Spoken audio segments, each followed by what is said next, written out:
Saya akan lebih menghargai orang yang dia punya kegiatan organisasi sih. Karena saya butuh tahu bagaimana dia handle problem di organisasi, dibandingkan dia prestasi doang, enggak sih. Kecuali memang saya mau kerjakan dia di admin atau di bagian belakang, enggak, saya butuhnya itu. Jadi work history saya perlu tahu, kemudian baru kompetensi. Kalau misalkan dia latar belakang dia tidak pernah jadi sales, saya bisa tahu dari cara jawaban dia yang saya tanyakan, yang berkaitan yang membuat kita tahu bahwa kompetensi bagus apa enggak, dan terakhir baru kita cek culture-nya dia cocok nggak sama kita.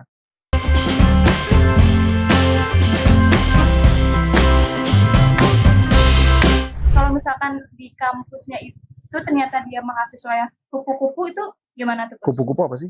Kuliah pulang. Oh, kupu-kupu di zaman gua jelek. Oh, Enggak, di zaman gua jelek kupu-kupu. iya. Jual diri. Ini kuliah pulang. Oke. Di zaman gua beda loh arti kupu-kupu. Malam. Tapi ada malamnya. Nggak ada. Oh, kupu doang. Atau ayam. Kalau ayam ada sekarang. Oh, ayam sampai sekarang. Iya, ayam masih ada sampai sekarang. Ya. Oh, kuliah pulang. Iya. Saya nggak masalah. Yang penting saya mau lihat dalam kehidupan dia seperti apa. Tapi saya akan lebih menghargai orang yang dia punya kegiatan organisasi sih. Karena saya butuh tahu bagaimana dia handle problem di organisasi. Dibandingkan dia prestasi doang, enggak sih. Kecuali memang saya mau kerjakan dia di admin atau di bagian belakang, enggak, saya butuhnya itu. Jadi work history saya perlu tahu, kemudian baru kompetensi. Kalau misalkan dia latar belakang dia tidak pernah jadi sales, saya bisa tahu dari cara jawaban dia yang saya tanyakan, yang berkaitan yang membuat kita tahu bahwa kompetensi bagus apa enggak, dan terakhir baru kita cek culture-nya dia cocok nggak sama kita. Gimana tuh, Coach? Nah, nanti panjang tuh, ya panjang. Tapi intinya itu dulu prosesnya ya. Nah, kemudian kita boleh bicara nih kan gambarannya gini. Saya langsung teknik-tekniknya dulu. Jadi gambarannya gini. Jadi tadi kita lihat ya. Jadi kan pada saat interview, apa kita perlu tahu latar belakang kerjaan, dan saya pribadi tidak pernah mau ngerekrut orang berdasarkan dia, bukan. Dia pernah kerja sebagai sales atau enggak. Oke. Bahkan ada beberapa sales yang datang kepada saya dengan mengatakan saya punya database banyak dan saya nggak akan terima. Tergiur gitu ya, Coach ya? Kalau dia bagus, harusnya dia sukses di perusahaan lama. Dia jalan sendiri ya, Coach, yang harusnya, Coach? Maksudnya, Ya mungkin jalan sendiri, mungkin bisa jadi enggak lah. Tapi paling nggak dia harus berhasil dong di perusahaan lama. Lah kalau dia punya database di perusahaan lama aja nggak jalan, gimana di perusahaan kita? Kecuali memang kita punya niat jahat. ya. Apa niat jahat? Ngambil database-nya doang. Sayang kita nggak jahat itu kan gitu lah ya. Kita mencari informasi. Ya bener dong, seorang sales kan harus punya kemampuan mencari, bukan ngambilin database orang kan. Betul ya? Ngambil database orang juga percuma, mau diapain? Kalau nggak ngerti. Betul nggak? Apalagi nggak Nggak closing. Dia aja nggak bisa ya. Ya. Kemudian saya juga mau lihat, biasanya saya juga sangat memperhatikan berkaitan dengan postingan sosial media. Sekarang saya sangat memperhatikan. Kenapa? Karena dulu waktu zaman-zaman dulu pernah postingan sosial medianya itu cenderung ke salah satu partai politik tertentu yang dengan punya sudut pandang tertentu yang menurut saya nggak cocok dengan perusahaan kita. Sarah gitu, Coach, atau Bisa saja SARA, bisa saja yang bakal menimbulkan keributan di kantor. tapi kalau misalkan si calon salesnya itu dia nggak aktif di sosial media, Iya, nggak masalah kan. Buat saya baik-baik aja, tapi salah satu standar saya adalah ngecek di sosial medianya. aman apa enggak gitu? Aman apa enggak? Kan artinya pengertian aman itu artinya dia gaulnya sama siapa, saya butuh tahu. Saya ambil contoh, memang dulu kan kita punya satu karyawan yang menurut kita orangnya harusnya keras gitu ya. Tapi ketika saya lihat secara sosial medianya, enggak. Jadi baik-baik aja gitu loh maksud saya. Jadi artinya saya nggak akan punya pemikiran buruk sebelum saya ngeliat dulu latar belakangnya dia gitu loh. Bahkan sampai orang dari agama manapun lah ya, termasuk agama saya pun juga sampai saya ngeliat ada juga yang orangnya ngomongnya kasar juga ada. Dari awal, nggak ada orang kayak gini nggak bakal saya interview. Jangan deh interview orang baru saya kemarin saya apain tuh orangnya. Nggak make sense banget. Ada, saya unfriend, ada. Ya, jangan sampai nanya saya kodenya siapa ya. Oke. Jadi maksud saya gitu. Terus kemudian baru kita cek pengalaman kerja, dan kalau di pengalaman kerja yang saya cenderung cek adalah konflik dengan atasan. Saya perlu tahu bagaimana dia mengatasi konflik dengan atasan. Kalau dia pernah kerja dengan latar belakang sales. Coach, tapi kan pernah ada kejadian yang bukan sales, kemudian ada kejadian aneh. Saya cuma jawab, karena saya tidak pernah interview. Karena saya nggak pernah interview. Kalau saya yang interview, pasti saya tanya, dia pernah konflik nggak dengan atasan, dan gimana cara handle-nya. Kalau misalkan dia menutupinya, Coach, gimana? Kan nggak gini ya, orang nggak mungkin menutupi lah. Kan saya pinter-pinter untuk ngajak ngobrol. Saya bilang, saya cenderung mencari, biasanya banyak orang ya, ketika di interview, karena zaman sekarang ini kan semua mahasiswa yang baru mau lulus kuliah itu kan dipersiapkan untuk kursus belajar di interview. Maka jawabannya semua standar. Contoh. Jawaban-jawaban template gitu ya, Coach ya? Contoh, ya. Nih nggak tahu Olia bakal jujur apa enggak gitu ya. Kalau pekerjaannya adalah admin, Iya. kalau pekerjaannya admin, kira-kira pada saat di interview, ya, pelajaran apa yang kamu suka? Pasti kamu jawabannya apa? Sesuatu yang hal berkaitan dengan administrasi, betul nggak jawabannya begitu? Iya. Dia berusaha untuk menjawab seperti itu. Kalau misalkan dia mau jadi sales, gue tanya, pekerjaan apa yang kamu suka di dalam dunia ini? Oh, saya suka jualan. Nggak ada. Udah template banget gitu loh. Jadi makanya oleh sebut, kayak ini ya, template banget ya. Jangan panggil kakak ya. Oke. Jadi itu template banget. Makanya dari sebelah itu saya selalu ngomong gini, orang yang ngomongnya template kalau sama saya nggak mau lanjutin interview. Saya mau cenderung jawaban jujur. Jadi waktu ketika, masih ingat ya yang kamu juga saya tembak, akhirnya kamu nangis depan saya, iya kan? Kamu nggak bisa template kan? Ya, diketawain sama Friska. Ya, Friska nggak pernah ngalamin sama interview sama saya aja ya. Tapi maksud saya begitu, karena tujuan saya waktu cerita kamu kan juga nggak semua ceritanya bagus. Tapi maksud saya jadi tahu karakter kamu, oh seperti ini, oh buat korporat aman, ya udah. Saya cuma butuh tahu. Kalau orang kan dipoles sedemikian kayak bedak kayak tebel gitu kan, kayak ngebungkus. Itu yang saya nggak mau. Terlalu fake gitu ya, Coach? Terlalu fake. Saya lebih baik orangnya apa adanya. Tahu ini, jadi jawabannya nggak template gitu loh. Ya, terus kemudian saya butuh tahu ya tadi konflik. Kalau dia bekerja, gimana pandangan atasannya dia terhadap dia dalam konteks itu. Saya mencontohnya ada satu kejadian, ini pernah kejadian juga. Jadi gini, saya pernah waktu itu ya interview. Bukan saya kayaknya. Jadi ini cewek ya. Cewek ini interview, ngakunya dia manajer di tempat yang lama. Oke. Tapi setiap dia ngomong, dia mengkorelasikan agama saya apa, dia agamanya apa. Hubungannya. Kita sama agamanya. Oke. Kan lucu ya? Kok kenapa saya curiga gitu sama dia gitu loh. Tapi waktu itu, dulu ini masih bodoh-bodohnya kami gitu ya. Oh udah terima aja. Benar kejadian. Kejadian pertama adalah, saya udah bilang sama HR saya, tolong telepon perusahaan lama untuk mencari tahu tentang dia. Nggak bisa katanya. Nggak bisa dikontak. Bukan bohong. Ternyata, Coach. HR saya aja yang ngajak jago untuk mencari tahu. Saya yang telepon akhirnya. Saya yang kontak, dan 2 perusahaan lama yang saya telepon semua jawabannya no. Dan jawabannya adalah dia kabur dari perusahaan yang lama.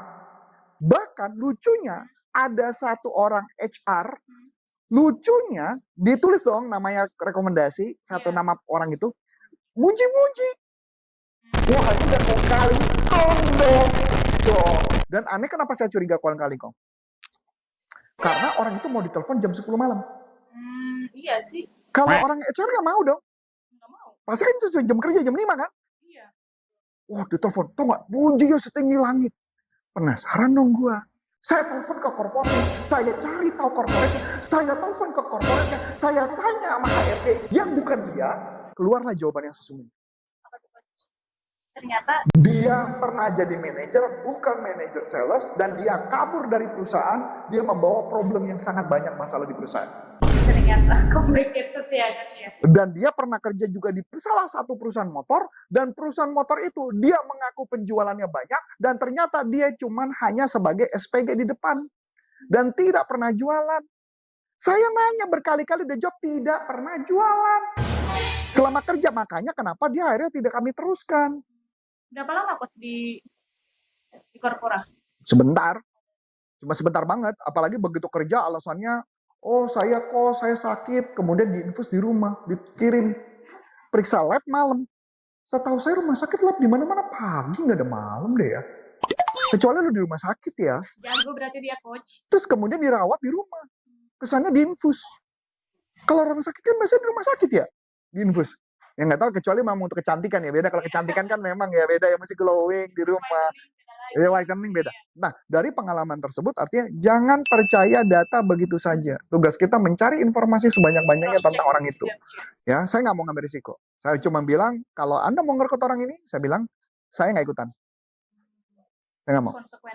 Konsekuensi tanggung sendiri. Saya mengatakan enggak dari awal, enggak, karena nggak masuk akal buat saya. Itu masih berkaitan dengan pengalaman kerja ya kan. Jadi kita perlu tahu dong. Jadi makanya ketika ada orang ngaku kerja terus kemudian dikasih nomor telepon, saran saya jangan percaya nomor telepon itu. Percaya nomor telepon itu silakan, tapi jangan percaya sama perusahaan, persilakan, tapi jangan percaya sama orang itu. Siapa tahu ya kali lagi. Iya, sekarang saya tanya deh, Friska deh, contoh deh Friska deh. Friska kan punya temen nih pada keluar nih gitu ya, yang keluar kerja. Pertanyaannya, kalau dia telepon orang perusahaan itu telepon ke Friska, masa Friska jelekin temennya? Kan nggak mungkin. Ya bener dong, nggak mungkin jelekin dong. Logik aja kan? Ya nggak? Ya kalau saya ditelepon, saya cuma ngomong apa adanya. Ya dia bagusnya gini, jeleknya di sini, buruknya di sini. Kalau Anda berani ya silakan ambil, nggak apa-apa. Saya cuma ngasih tahu bagusnya ini, kelemahan ini. Udah. Fair dong? Iya. Karena jangan sampai, gue ditipu lagi kan gitu, gue ngomong. Ya udah ya. Setelah itu ada pengalaman kerja, baru kita cek kompetensinya. Kompetensinya adalah saya menentukan apakah orang ini hunter atau farmer. Hunter itu artinya cold call, telepon, nyerang, cari order. Hunter nunggu. Farmer nunggu. Inbound. Nunggu order. Ya dong. Dari situ saya tahu. Kan tergantung nih, saya mau taruhnya di hunter atau farmer. Kemudian berikutnya saya cek adalah emotional intelligence-nya. EQ, bukan IQ. Karena saya punya pengalaman orang yang IQ tinggi, tapi hasil juga nggak bagus. Ya, lebih baik IQ-nya rendah, tapi orang itu daya tahannya kuat.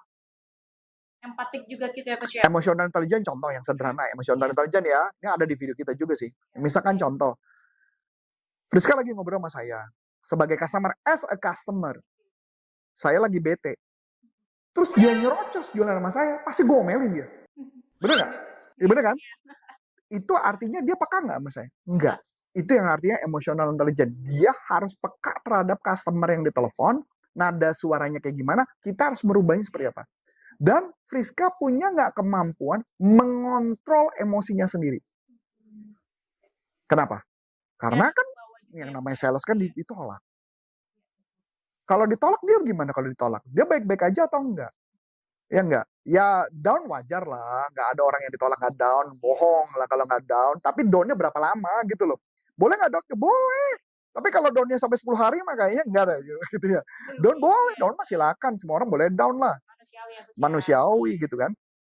Nah berikutnya adalah setelah itu adalah dia komitmen nggak dalam aktivitas penjualan. Misalkan contoh nih, disuruh telepon 5, dia melakukan 5 nggak?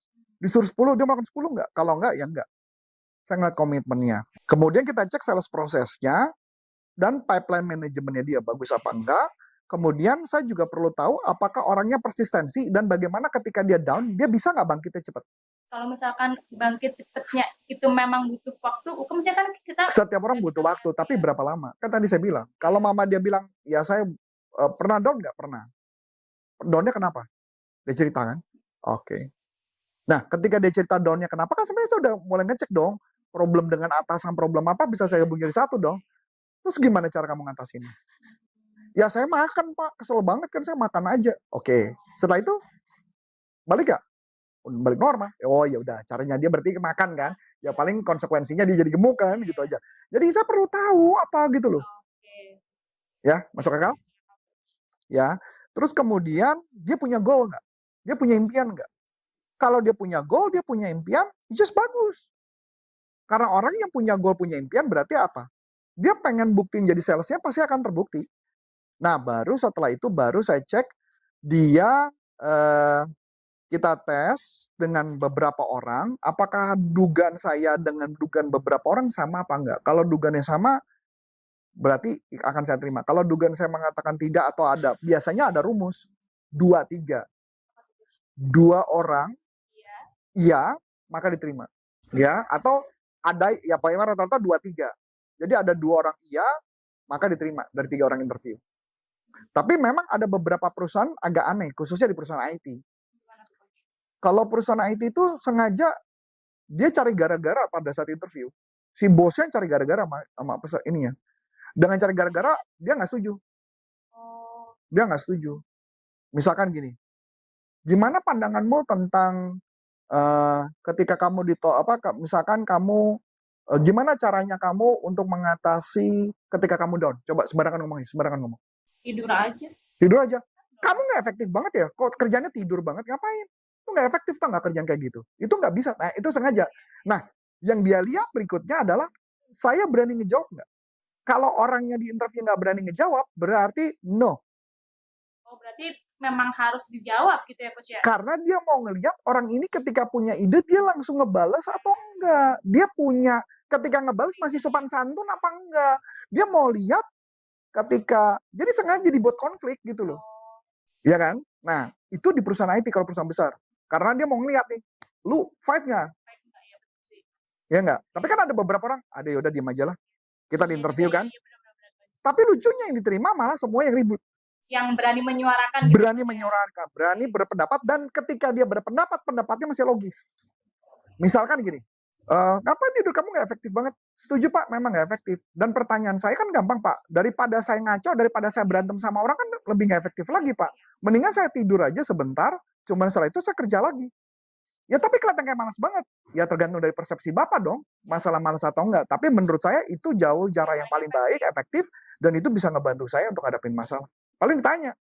Jadi maksudnya kalau kamu kesal tidur saat itu, ya enggak dong Pak, tidurnya nanti pas pulang. Nah kayak gitu. Dia cuma mencari jawaban masuk akal. Dan biasanya perusahaan-perusahaan yang kayak gitu tuh suka nyari gara-gara memang pertanyaan-pertanyaan kayak diprovokasi. Menjebak juga gitu ya. Ya jawaban apapun gak ada yang pernah benar. Jawaban apapun gak pernah benar. Jadi dibuat salah sengaja biar konfrontasi apa enggak. Terprovokasi. Oke, thank you banget nih buat Coach Arif yang sudah men-sharingkan ya ke teman-teman semuanya. Nah, jadi buat kalian semuanya nih atau mungkin tim rekrutmen kalau misalkan ingin merekrut tim sales baru, nah cocok banget nih kalian untuk menonton video ini. Oke, thank you Coach Arif untuk tips-tipsnya dalam merekrut sales baru. Akhir kata dengan saya Vika dan Saya Coach Antonius Arif, sampai jumpa. salam performance.